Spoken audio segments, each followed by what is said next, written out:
ओं श्री परमात्मने नमः।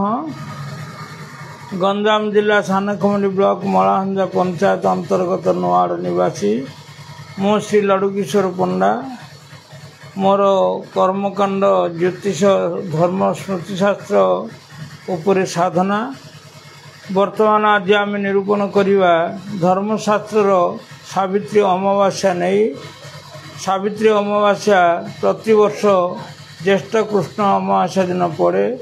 यही वर्ष दो पक्ष थिबा जोगुरु सावित्री अमावास्या आसंता काली 26 तारीख रे ही पालन हबो।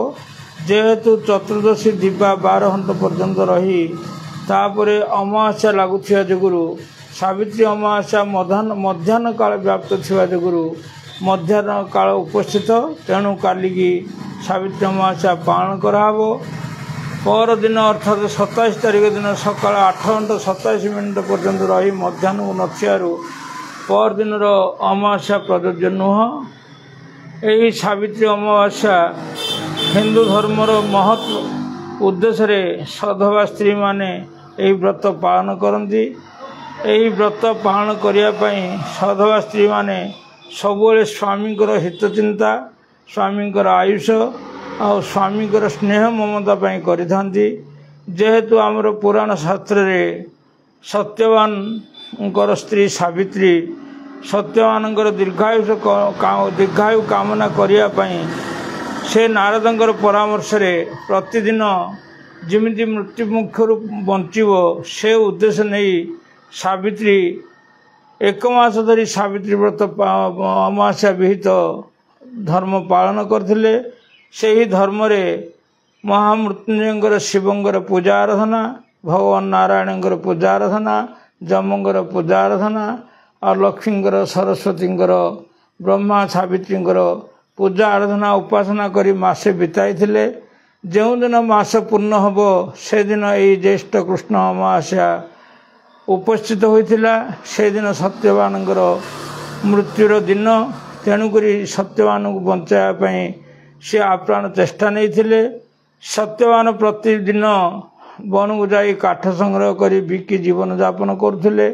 से दिन सत्यवान जीवा समय सावित्री मना कले मध्य सत्यवान आगभर होइथिले। सेतबेले सावित्री कहिथिले मु तुम साथी जीवी।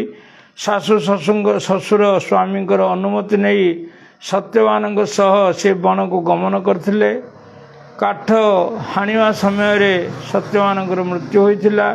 से समय जम आसी सत्यवान जीवन को नेबापी चेष्टा करथिले किंतु सावित्री तांकर तपस्या बल तांकर दिव्य ज्योतिर प्रभाव आउ धर्मर आराधना बल जम को जिणी जम ठारू सत्यवान आयुष आनी सत्यवान निज जीवन पाइथिले।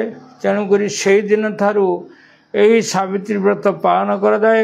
यही सावित्री व्रत रे प्रत्येक स्त्री दिने पूर्वरु निष्ठापुर उपासना हविषान रही सावित्री व्रत दिन भगवान नारायण लक्ष्मी आउ ब्रह्मांगर सावित्री शिवंगर पार्वती आउ जमंगर सूर्यंगर उपासना करी दिवा 12 घंटा समय रे सावित्री सत्यवान पूजा करी ब्राह्मण मान मुखर सावित्री व्रत कथा श्रवण करी से दिन व्रत शुणिला परे स्वामी पाद धौत करी स्वामी को सब प्रकार सेवा मनोवृत्ति नहीं सत्कार करिथांती। ता द्वारा प्रत्येक स्त्री सधवा हेबार नियम। तेणुकरी परंपरा हजार हजार वर्ष धरी ये पालन होई आसुची। आमर हिंदू धर्म रे प्रत्येक मुहूर्त रे प्रत्येक स्थान रे सम्मान मर्यादा रही। जेहेतु बापा माँ को मानिवा देवता परी चिंता करिवा स्वामी की मानिवा देवता नारायण को सदृश चिंता करिवा गुरुजन को मानिवा तांकर उपदेश पालन करिवा यह परंपरा रही। से धर्म परंपरा रे यही सृष्टि रही जगत रही आउ समस्त मनुष्य जीवन मध्य शांति मिली। तेणुक सावित्री व्रत महान महत्व।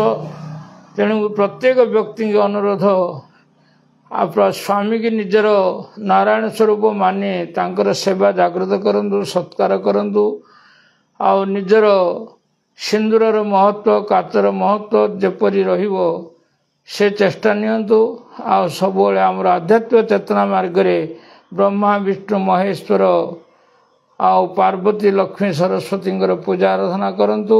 एही तीन ही देवता ओंकार व्याप्ति परमात्मा सदृश।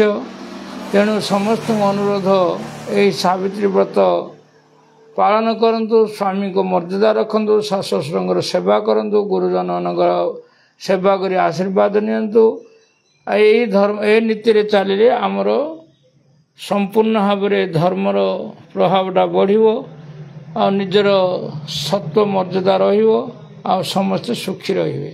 निश्चित रूपे नमस्कार, मु रविंद्र आपण को के न्यूज ओडिशा लाइव पेज को स्वागत जनाऊँ। दर्शक बंधु, अति सुंदर भाव पंडित श्रीजुक्त लडुकिशोर पंडा आमको सूचना दौले। अगणित दर्शक आम सहित जोड़ी होते एवं आम आउ कि विषय आम जाना श्रीजुक्त पंडित लडुकिशोर पंडा ठारू। आज्ञा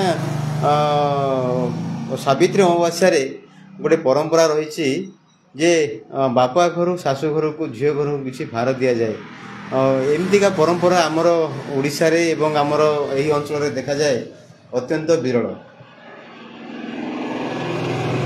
प्रत्येक युवक युवती विवाह समय बेदी रे बसी था सेतबेल झील पिला बापा अर्थात पुअर ससुर सी निजे जुई पुओ को मनुष्य रूप भावना नकरी निजर संपर्क भावना नकरी नारायण सुंकर स्वरूप रे पूजा आराधना करिथांती।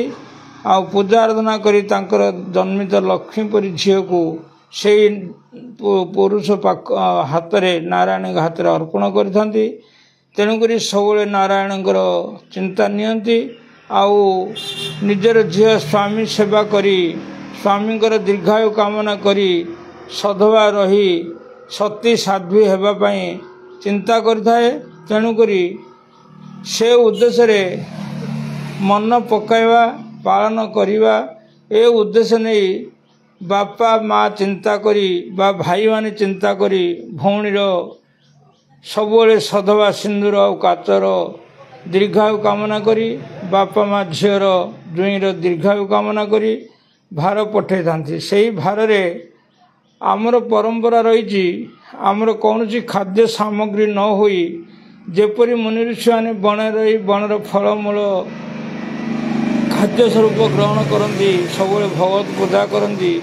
से प्रकार आंब सपुरी पणस कदली कमला आउ मुग जाई बतरा ए सब भावना करी प्रेरित करथांती। आउ झील जुई नूतन वस्त्र प्रेरित करथांती। आउ झील को उद्देश्य दियंती झील तोर ये सिंदूर काच सबले उज्ज्वलतर हो, तोर मनोवृत्ति स्वामी की सेवा करी मनर आनंद हो। ए उद्देश्य नहीं सबले बापा ठारू भार गले ही झील सेटा पूजा करती।